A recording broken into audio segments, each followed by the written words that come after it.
함께 보실 하나님의 말씀은 창세기 46장 1절부터 7절입니다. 소망을 품고 길을 나서다 라는 제목으로 하나님 말씀 나누겠습니다. 잠깐 기도하겠습니다.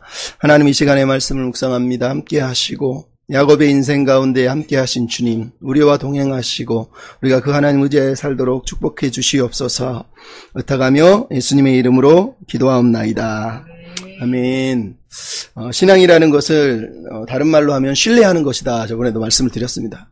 신뢰한다라는 표현은 그냥 그 사람을 믿는다라는 게 아니라 전적으로 그분에게 모든 걸 맡겨드리는 상태를 얘기한다고 많은 사람들이 얘기합니다.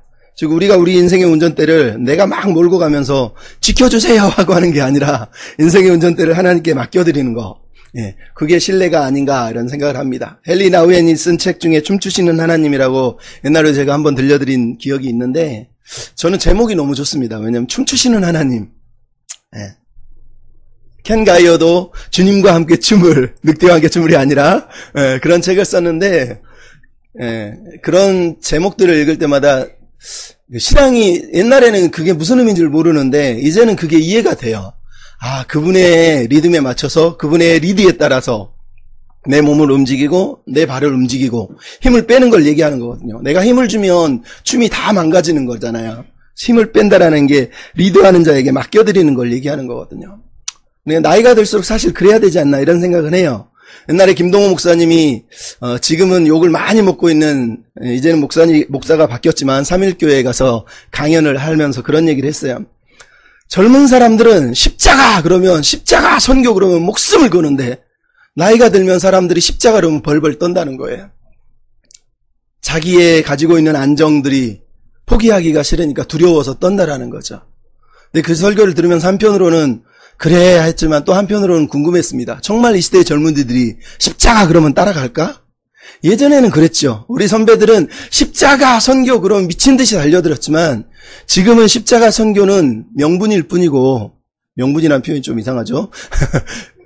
구실일 뿐이고 그 뒤에 숨겨진 동기들 때문에 움직이는 경우가 많다라는 거예요. 왜 십자가죠? 십자가를 주면, 왜 선교를 하면 하나님이 복을 주실 거라는 거죠. 그런 아주 얄팍한 동기를 가지고 하나님을 우리가 쫓아가고 있는 것은 아닌가 하는 생각이 들어서 그렇습니다. 여전히 우리가 하나님을 신뢰한다면 하나님을 믿는 순간부터 신앙은 잘하겠지만 나이가 들어갈수록 더 내 삶의 무게를 주님께 내어드릴 수 있고 더 맡겨드릴 수 있다면 얼마나 좋을까, 이런 생각을 하게 됩니다. 야곱처럼 우리도 여전히 순례의 여정을 걷고 있고 여전히 하나님이 이끄시는 길을 따라 걸어가고 있습니다. 류호준 교수님의 그 책 제목대로 움직이시는 하나님을 따라 우리도 지금 계속해서 움직이고 있는 거거든요. 중요한 건 움직이는 것보다 더 중요한 건 그분을 신뢰하면서 따라가고 있느냐라는 거죠. 아까 제가 그림을 하나 들고 왔습니다. 무슨 그림인지 아시나요?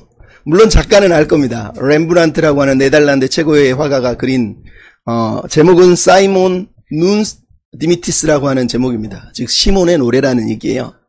여기 보이는 시몬이 아기 예수를 안고 기뻐하는 모습을 지금 그려놓은 거예요. 근데 이 그림을 그린 렘브란트는 17세기 서양 회화 화가 중에 최고의 화가라고 알려진 사람이에요.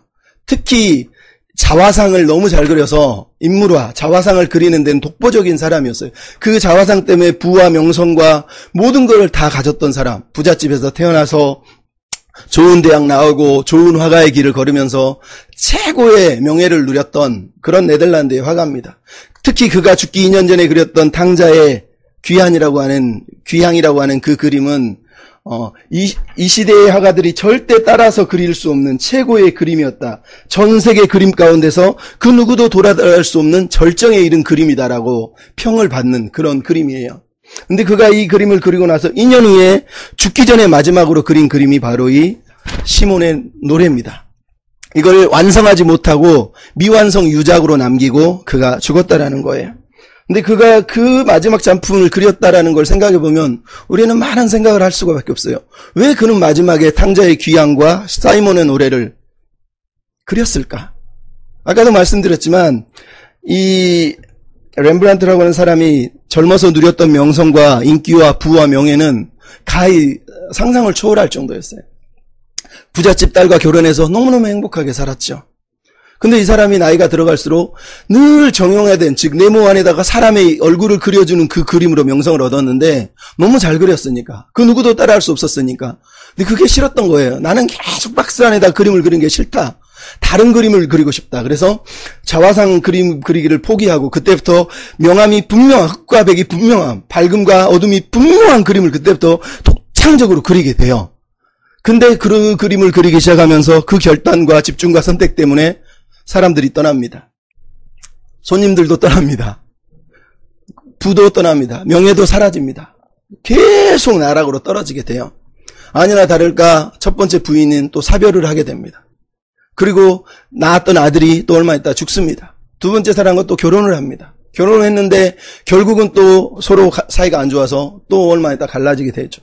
뭐 알려진 바로는 그가 6명의 자녀를 낳았었다 그러는데 그 중에 5명이 또 죽었어요.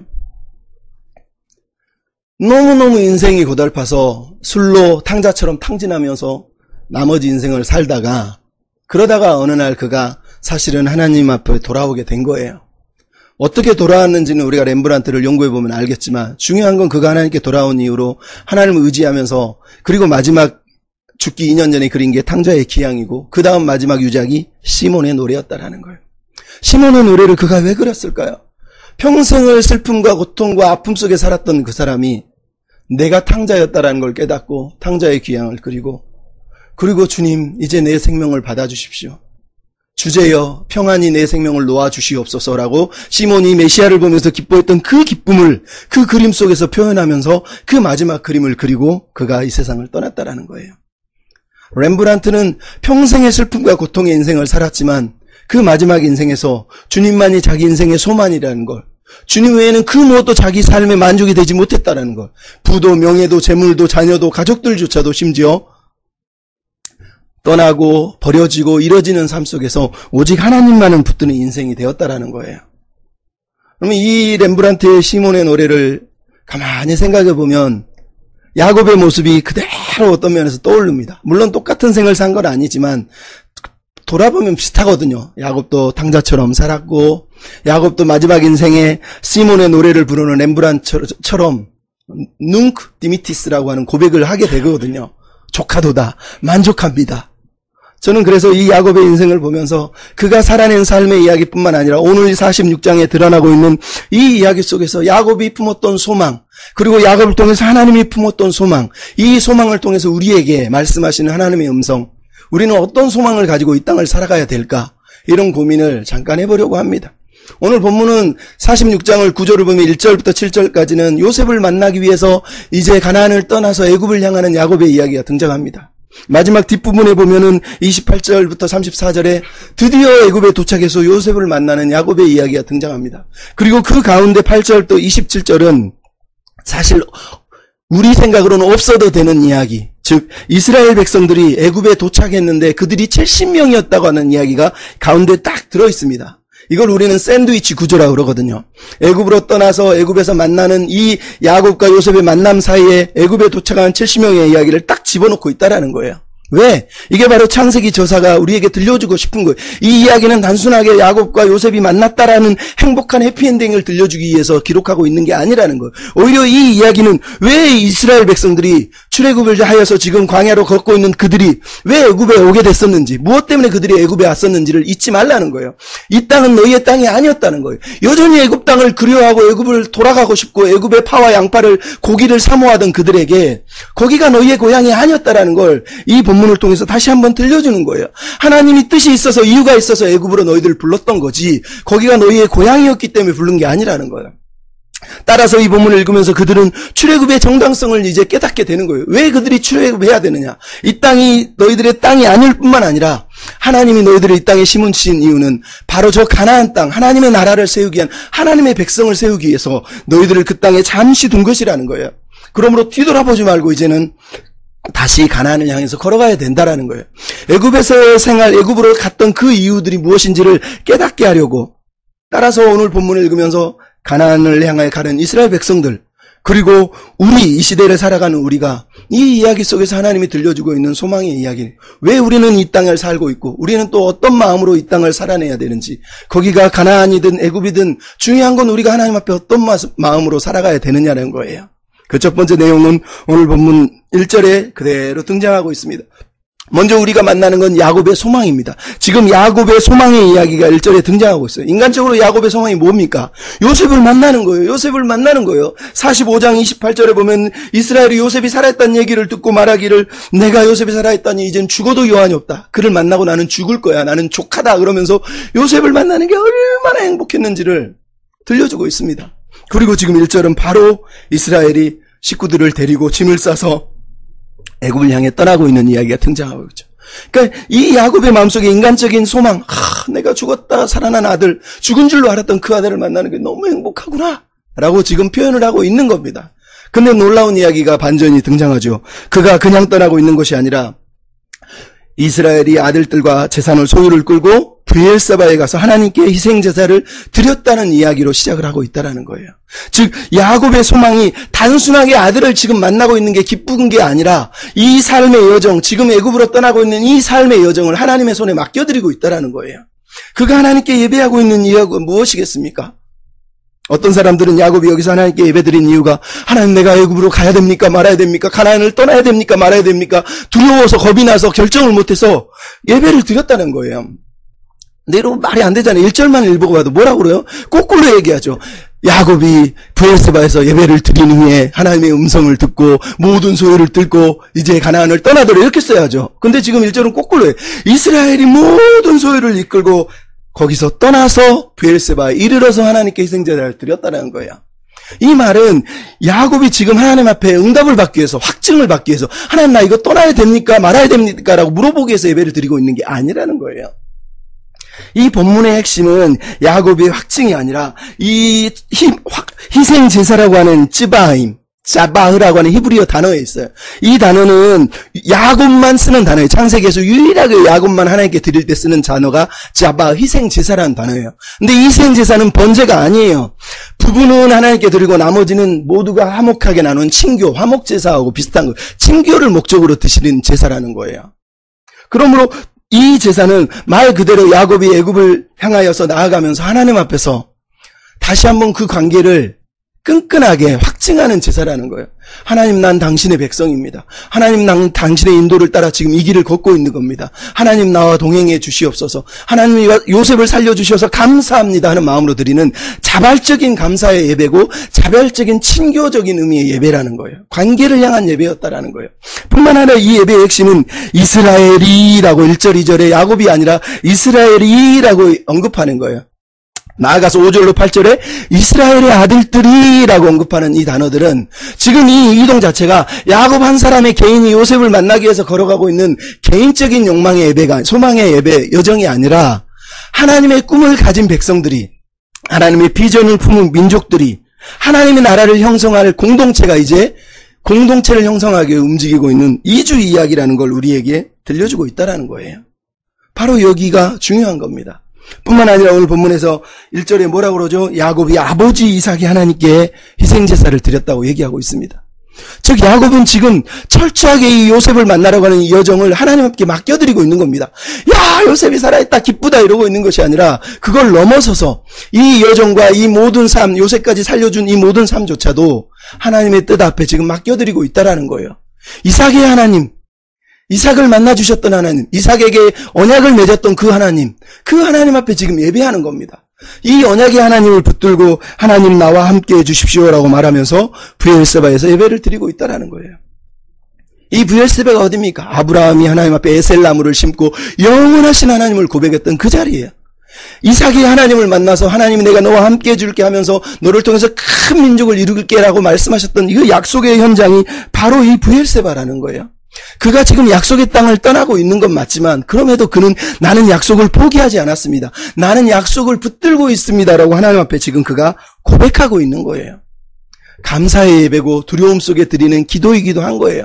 그래서 하나님께서 두려워하지 말라라고 말하고 있는 거예요. 이 말은 지금 떠나지 못해서 두려워하고 있다고 말하는 것이 아니라 괜찮다, 담대히 나아가라고 말하는 하나님의 격려와 비슷한 비슷한 거라고 얘기할 수 있어요.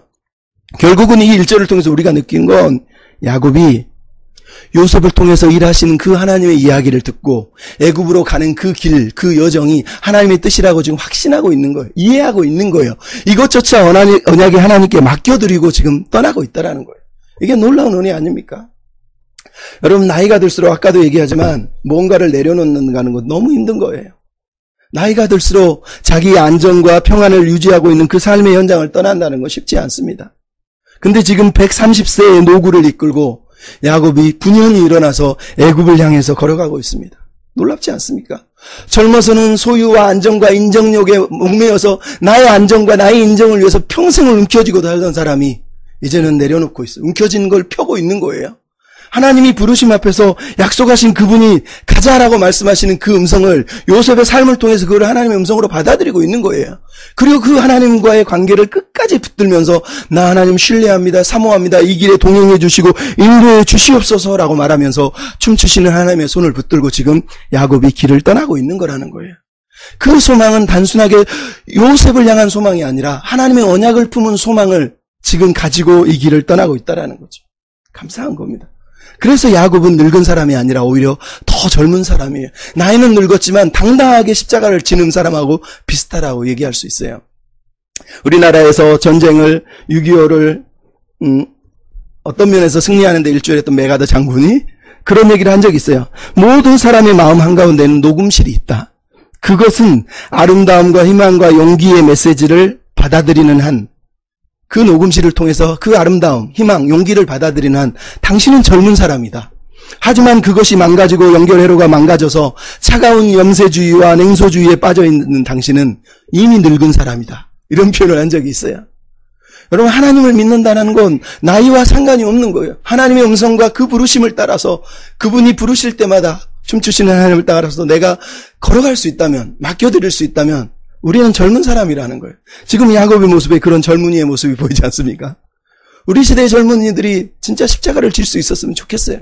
우리 시대의 나이 많은 분들이 정말 하나님 앞에 탁 내려놓고 하나님의 꿈만, 하나님의 말씀만, 하나님의 약속만 붙들고 산다면 얼마나 좋겠습니까?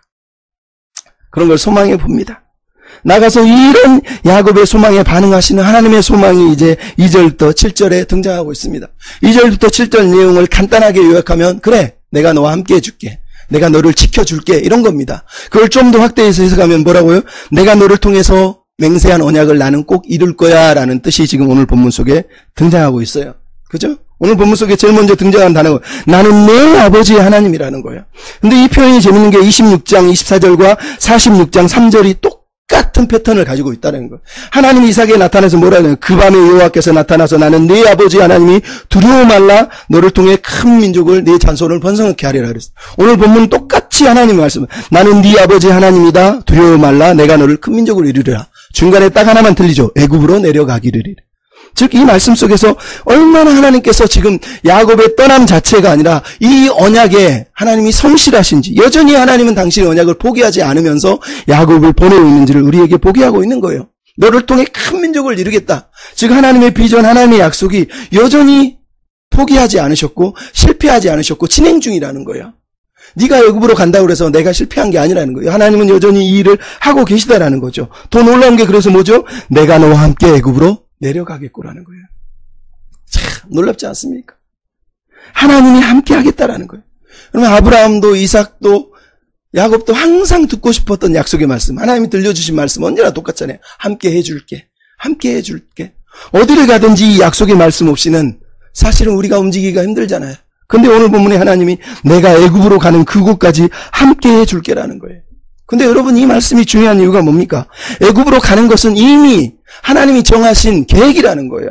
어쩔 수 없이 갑자기 요셉 때문에 야곱이 애굽으로 가고 있는 게 아니라는 거예요. 그죠? 하나님이 그냥 시간마다 생각마다 막 생각이 바뀌어가지고 야 이번엔 가나안 안 되겠다 애굽 가자. 야 이번엔 가나안 가자. 이렇게 말하고 있는 게 아니라는 거예요. 이미 창세기 15장에 보면 하나님이 아브라함에게 얘기했잖아요. 네 자손이 400년 동안 객이 되어 살다가 400년 후에 가나안 땅으로 돌아올 거야. 하나님은 이미 계획을 400년 전에 세워놓으신 거예요. 아니 400년이라는 계획을 이미 가지고 아브라함 때문에 이 계획을 세워놓으신 거란 말이죠. 그죠? 근데 지금 아브라함이 죽고 나서 야곱의 이야기니까 거의 100여 년 후의 이야기잖아요. 야곱은 22년 만에 만난 요셉을 보면서 22년 동안 요셉을 못 만나요. 그걸 보면서 우리는 하나님이 22년 만에 생각을 바꾸셨나? 혹시나 그렇게 생각할 수 있겠지만 아니요. 하나님은 22년뿐만 아니라 100년을 넘어서 400년을 넘어서 1000년을 넘어서 하나님의 계획은 여전히 굳건하게 지금 그 시간표대로 움직이고 있는 거예요. 야곱의 이동은 그냥 아들이 좋아서 어쩔 수 없이 움직이는 이동이 아니라 하나님의 시간표 안에 하나님의 계획 가운데 움직이고 있다는 거예요. 이게 하나님의 마음이죠. 하나님은 지금 야곱을 이렇게 움직이고 있는 거예요. 이렇게 야곱을 끌고 가고 있는 거예요. 또한 애굽으로 내려가는 게 사실은 쉬운 일이 아니에요. 여러분 아까도 얘기하지만 애굽으로 내려간다는 게 뭡니까? 모든 생활 근거를 다 어떤 면에서는 포기하는 거와 똑같은 거죠. 낯선 땅으로 가는 게 쉽지 않잖아요. 근데 이게 중요한 거는 더 나아가서 아까 뭐라고요? 네 자손이 400년 동안 이방에 객이 돼서 거기서 압제를 당하며 고난을 당할 거라고 그랬다라는 거예요. 여러분 지금 야곱이 가나안 땅 너무 먹고 살기 힘들다. 애굽 가면 행복하대. 그러면서 지금 떠나고 있는 거라고 생각하시면 오산이에요. 하나님은 지금 이 야곱을 통해서 이스라엘 백성 70명을 애굽으로 끌고 가는 이유가 거기서 그 애굽이라는 용광로 안에서 이스라엘 백성을 고난의 용광로에 집어넣어서 400년 동안 달달달달 뜨겁게 태워가지고 하나님의 백성으로 만드시려고 그곳으로 지금 이들을 끌고 가고 있는 거예요. 그러므로 그들이 지금 애굽으로 가는 이유는 잘 먹고 잘 살기 위해서 남들보다 편안하게 가고 있는 게 아니라 하나님의 계획 속에서는 그들을 하나님의 백성으로 만들기 위해서 그들을 끌고 가고 있는 거라는 거예요. 이게 이스라엘 백성들이 알아야 될 내용이에요. 그들이 왜 애굽으로 갔느냐는 거예요. 거기서 파 먹고 고기 먹으며 양파 먹으면서 마늘 먹으면서 와 우리 여기 너무 좋다 그러면서 그 문화에 젖어 살라고 부른 게 아니라는 거예요. 거기서 하나님의 백성으로 고센 땅에서 준비되어지고 그 제한된 땅에서 예비되어서 살기를 하나님이 원했던 거예요. 근데 그들이 왜 그렇게 못 살았습니까? 애굽을 사랑했거든요. 그 문화가 좋았거든요. 그래서 그들이 고통을 더 심하게 당했다는 거예요.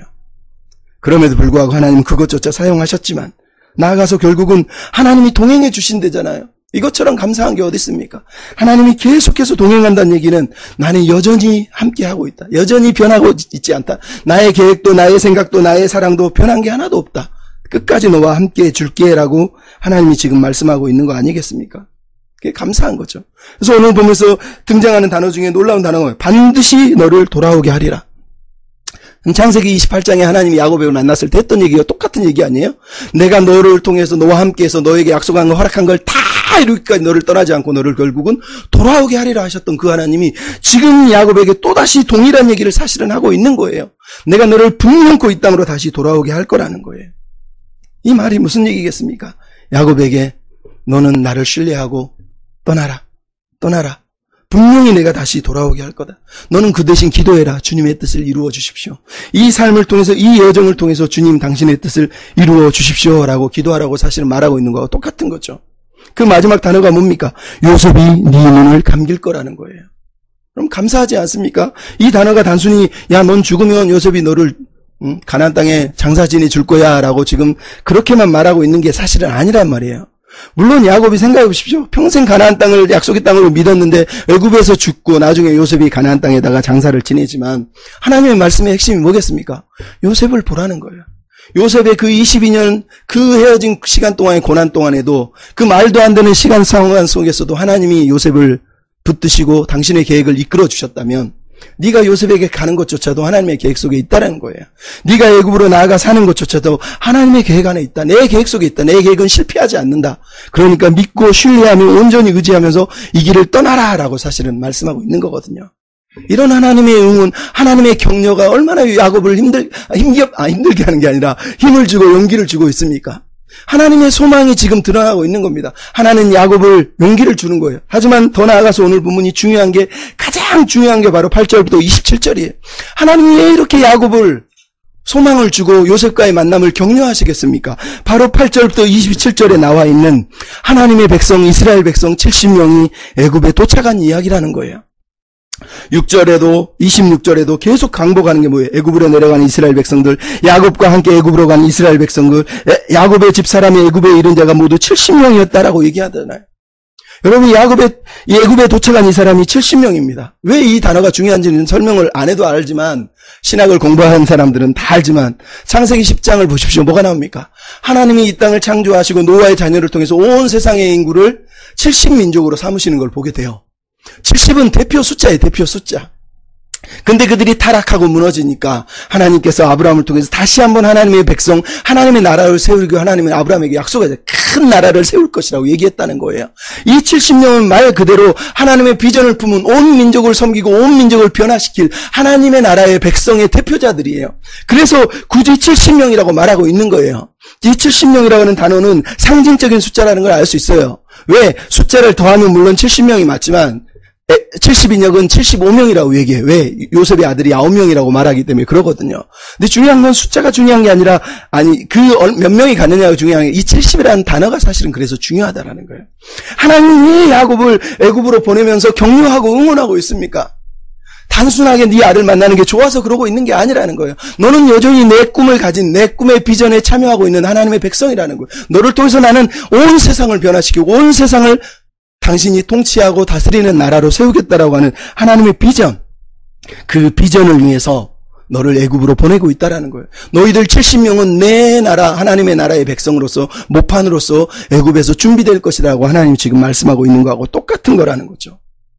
여러분, 이게 그래서 중요한 거예요. 왜 요셉의 이야기가 야곱의 이야기 속에 갑자기 끼어들다가 이제는 야곱의 이야기를 들려주는데 왜 요셉과 만나는 이야기 중간에 갑자기 70명 이야기를 쭉 집어넣습니까? 나중에 넣어도 되는 이야기예요. 나중에 창세기가 끝날 때 70명이 도착했다 이렇게 써도 돼요. 근데 여기다 집어넣고 있는 이유가 바로 여기 있어요.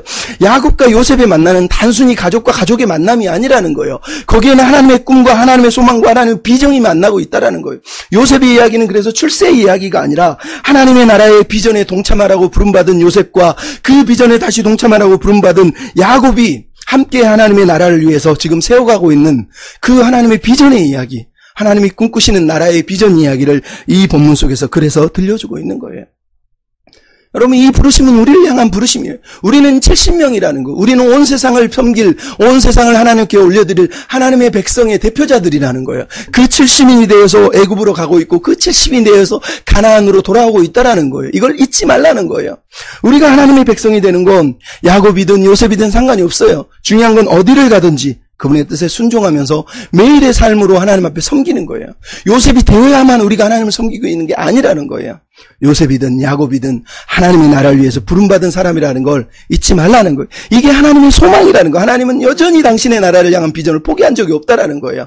야곱아, 그 비전을 붙들고 그 비전에 헌신하면서 이 길을 가라라고 하나님이 들려주고 있고 출애굽 백성들에게 동일하게 들려주고 있는 거라는 거죠. 여러분, 이 마음을 우리가 배워야 돼요. 우리는 하나님의 나라를 위해 오늘도 살고 있는 거예요. 엄청나게 위대한 일을 하고 큰 교회를 세우고 그렇게 할 때에 일어나는 일이 아니에요. 매일마다 내 삶을 통해서 하나님은 역사하는 거예요. 최수연이라고 하는 선교사님이 쓴 책 중에 내 인생은 주님의 것이라고 하는 책이 있어요. 최수연 씨의 내 인생은 주님의 것. 근데 이 이야기가 재밌는 게 자기 남편이 최하진 선교사님인데 이 선교사님의 아내의 이야기예요. 근데 이분은 젊었을 때 남편하고 결혼했는데 남편도 너무 돈을 잘 벌고 너무너무 부유하게 사니까 이 사람은 집에서 맨날 먹고 놀고 커피 마시며 지내다가 강남에 있는 모든 백화점에 VIP로 등록해서 매일 쇼핑하며 살던 여자예요. 근데 그렇게 잘 나가던 남편이 어느 날 집에 딱 돌아오더니 여보, 나 선교사 나갈래. 뭐라고, 미쳤어요? 아니야, 나 아무래도 하나님이 중국으로 부르는 것 같아. 이거 다 내려놓고 선교사 나갈래. 여보, 미쳤냐고. 지금 우리가 돈이 얼마나 많이 이렇게 행복하고 평안하고 부유하게 사는데 왜 이걸 포기하고 아무도 없는 거 중국으로 가냐고. 말이 되냐고. 내 남편이 아무리 설득을 해도 받아들이지 않네. 땡깡을 부리고 울고 막 그래도 남편이 안 들어주더래요. 대체 저 남자가 무슨 하나님을 만났길래 저럴까. 결국은 남편을 설득하기를 포기하고 남편을 따라가기로 결정을 했대요. 그러면서 말도 안 되지만 힘들지만 주님, 남편을 데리고 그게 하나님 뜻이면 그렇게 하십시오. 그렇게 기도를 드리고 참 내 신세가 참 이게 뭐냐, 뭐지 대체, 그러면서 투덜투덜 하면서 어느 날 집에 가서 이제 선교사 가기로 작정한 상태에서 밥을 짓고 있었답니다. 근데 뒤에서 누군가가 자기를 딱 끌어안더래요. 남편이었으면 아마 그랬을 거예요. 여보, 가족끼리는 이러면 안 돼. 그랬을 거예요. 그죠? 근데 가만히 보니까 남편이 아니라 누군가의 손인데 하나님의 손이더라는 거예요. 그분이 귀에 대고 말씀하시더래요. 내가 너를 사랑한다. 내가 너를 사랑한다. 그냥 그 말씀이 계속 널 사랑해. 날 사랑해. 그 말씀 듣는데 이분이 눈물을 쭉 흘리면서 아, 하나님이 중국을 가는 게 선교사로 나가시는 걸 원하시는구나. 근데 왜 밥 짓는데 그 날을 안 하셨을까? 중국 가서 밥을 지으라는 건가? 그 생각이 들었다는 거예요. 그래서 아니나 다르나 중국에 갔더니 남편이 중국에 있는 열방 국제 중고등학교에서 이제 사역을 하면서 일을 하게 되더라고요. 그러니까 남편이 손만큼만 애들을 데리고 오니까 집에서 매일 밥 먹이면서 애들을 먹였대요.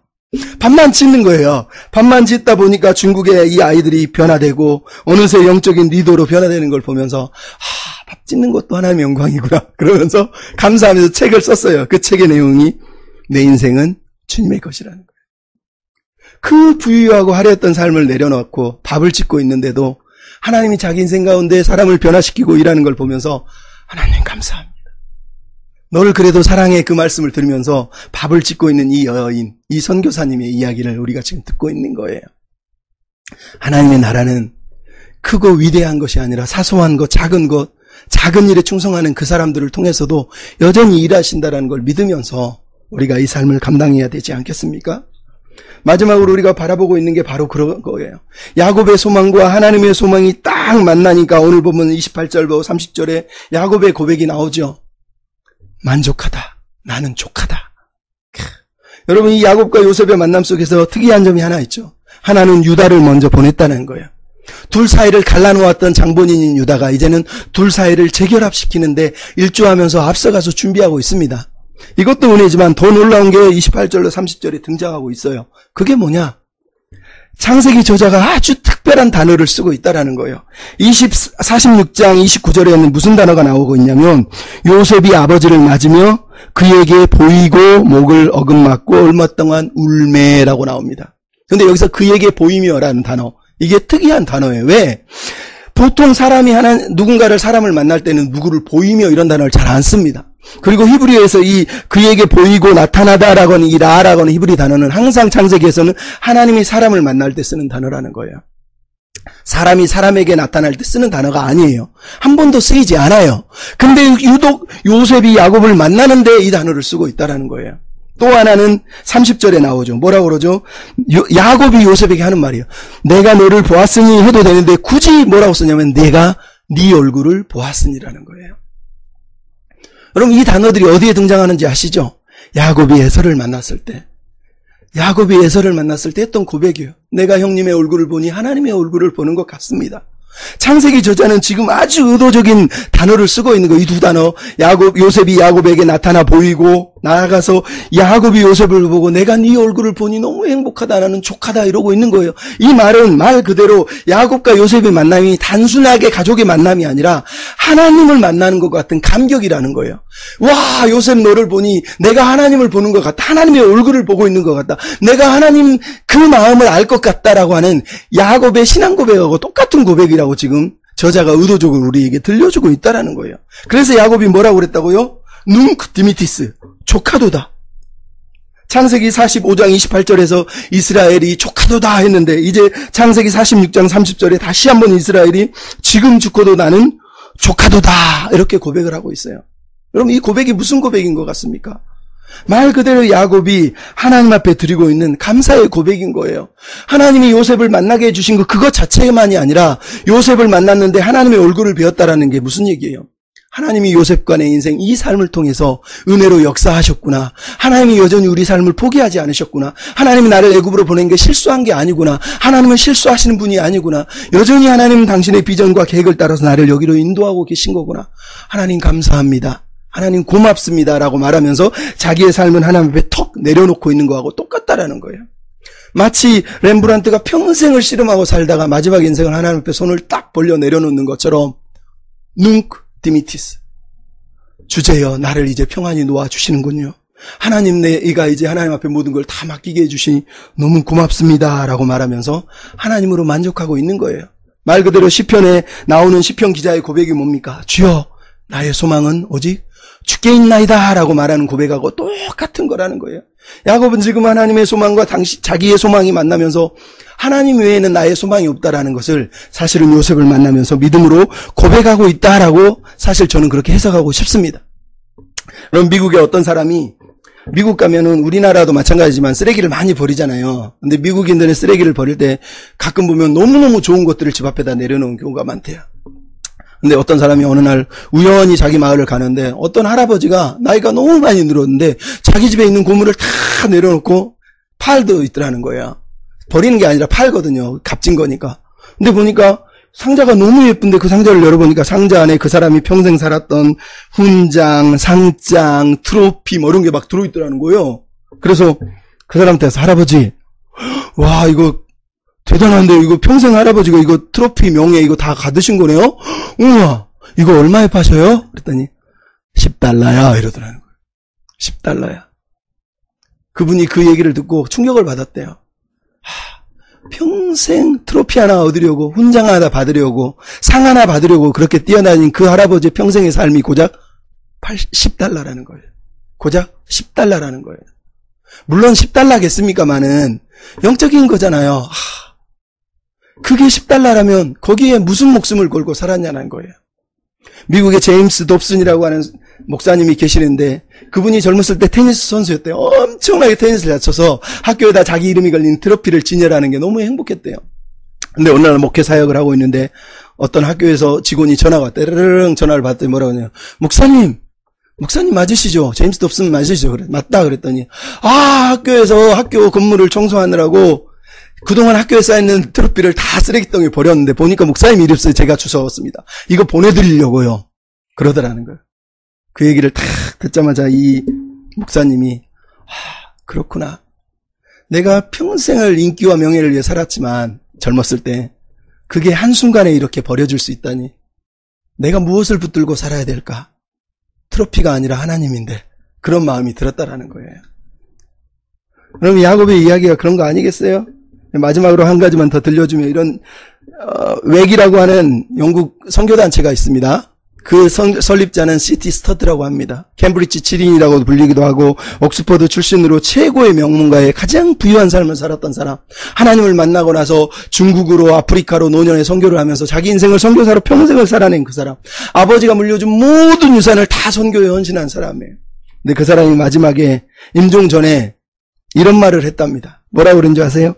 내가 세상을 떠날 날이 가까워 온 것 같다. 이제 돌아보니 즐거웠던 게 몇 가지가 생각난다. 하나님이 나를 중국으로 가라고 말씀하셨을 때 우리 가족들이 다 반대했다. 그런데도 하나님의 명령이기에 나는 결단하고 중국으로 건너갔던 것. 지금 생각하면 얼마나 기분 좋은 일인지 모르겠다. 너무너무 즐거운 추억이다. 또 하나는 그때 하나님이 나에게 명령하신 것이 있었다. 부자 청년에게 말씀하시듯이 네가 가진 것을 가난한 사람에게 다 나눠주라고 말씀하셨다. 그래서 나는 내가 받은 유산을 다 선교를 위해 가난한 사람을 위해서 헌신을 했다. 그 생각을 하니 나는 너무 기분이 좋죠. 얼마나 유쾌한지 모르겠다. 이렇게 고백을 하더라는 거예요. 진짜 이 사람의 모습이 야곱이 마지막에 했던 고백하고 똑같은 거예요. 나의 소망은 주께 있습니다. 나의 인생의 행복은, 나의 만족은, 나의 즐거움은 내가 무언가를 얻고 라헬을 얻고 아들들을 낳고 부자가 된 게 아니라는 거예요. 하나님의 뜻에 순종했고 하나님이 요구하시는 대로 살아냈고 하나님이 떠나라 하시니까 떠나고 하나님이 가라 하시니까 가고 있고 하나님이 내려놓으시라 하시니까 내려놓고 있는 그 삶이 너무 행복했다고 말하는 C.T. 스터드 그리고 야곱. 하나님 이제는 족합니다. 더 이상 나는 움켜지지 않습니다. 하나님 뜻에 따라 살겠습니다 하고 있는 이 고백. 이게 우리의 고백이 돼야 되지 않겠습니까? 하나님의 소망, 야곱의 소망이 만났을 때 우리가 드릴 수 있는 고백은 딱 하나입니다. 주님 감사합니다. 나의 소망은 하나님 당신께 있습니다. 주님만 의지하며 살겠습니다. 라고 말하면서 우리가 살아야 되지 않겠습니까? 시편 기자의 그 고백을 기억하면서 주여 이제 내가 무엇을 바라리요? 나의 소망은 오직 주께 있나이다. 이렇게 고백하면서 오늘 우리가 하나님의 부르심에 순종하며 살고 어디든지 그분의 뜻을 따라서 그분이 가시는 길을 따라 걸어갈 수 있는 백성이 되고 나를 향하신 그분의 계획이 있고 그것이 이루어질 거라고 믿으면서 나를 통해 하실 일이 있다는 믿음을 가지고 이 삶을 하나님께 내어드리고 감사로 내어드리고 찬양하며 내어드리고 예배로 내어드리고 밥을 지으며 내어드리고 그렇게 하나님 앞에 우리의 삶을 올려드린다면 얼마나 하나님이 기뻐하겠습니까? 고백하십시다. 하나님 감사합니다 하면서 매일의 삶이 감사의 고백이 되는 저와 여러분이 됐으면 좋겠습니다. 아멘. 그 믿음으로 그 소망을 품고 저 높은 곳을 향하여 하나님 내가 걸어갑니다. 만족하며 걸어가게 하시고 감사하게 걸어가게 하시고 근심과 죄와 구름이 가득하고 의심의 안개 가득해도 감사의 제사 드리며 걷게 해 주옵소서. 이런 고백을 드린 저와 여러분이 됐으면 좋겠습니다. 저 높은 곳을 향하여 찬양하십시다.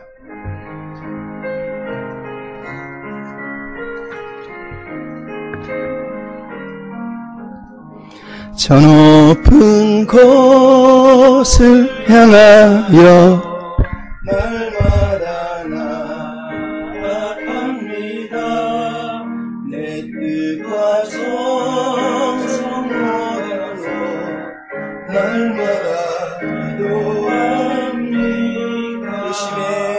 의심의 안개 거치고 근심의 구름 없는 곳 기쁘고 참된 평화가 거기만 있사옵니. 험하고 높은 이 길을 쌓으며 나아갑니다. 다시금 기도하오니 내 주여 인도하소. 내 주여 내 맘 붙드사 그곳에 있게 하소서. 그곳은 빛과 사랑이 언제나 넘치옵니다. 내 주를 따라 올라가 저 높은 곳에 우뚝 서 영원한 뽕랑 누리며 즐거운 노래 부르리. 내 주여 내 맘 붙드사 그곳에 있게 하소서. 그곳은 빛과 사랑이 언제나 넘치옵니. 내 주여 내 맘 붙드사 그곳에 있게 하소서. 그곳은 빛과 사랑이 언제나 넘치